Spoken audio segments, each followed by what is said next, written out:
சென்னை மாநகராட்சி காவல் ஆணையர் செய்தியாளர்களை சந்தித்து வருகிறார். அதனை தற்பொழுது பார்க்கலாம்.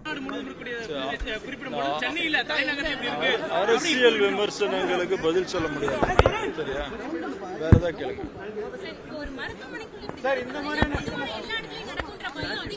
இந்த மருத்துவமனையில் நடந்தது,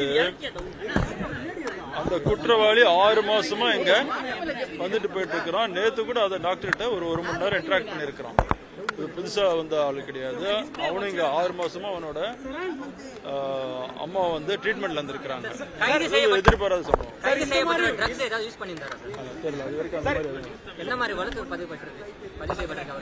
கொடுத்துட்டு இருக்காங்க.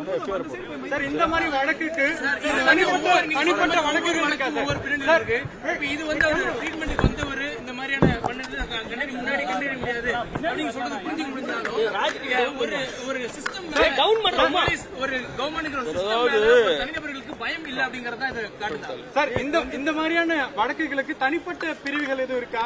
ஏன்னா இப்போ நார்மல் கேஸ்க்கு நம்ம சென்னை மாநகரத்துல டென்ஷன் ஆகுது.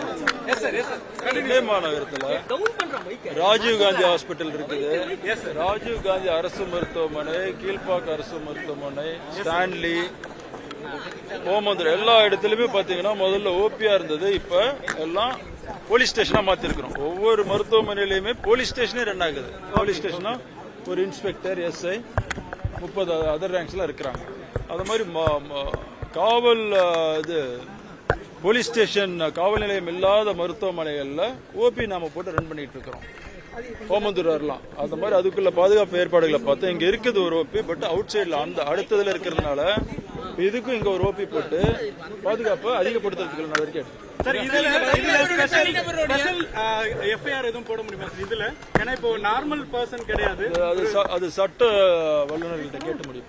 சரி, எந்த மாதிரியான வழக்குகள், எந்த மாதிரியான எவ்வளவு ஆண்டுகள் தண்டனை கிடைக்கும் சார்? ஏன்னா இது வந்து ஒரு கொலை முயற்சி வழக்கு தான், அதுக்குள்ள தண்டனை கிடைக்கும்.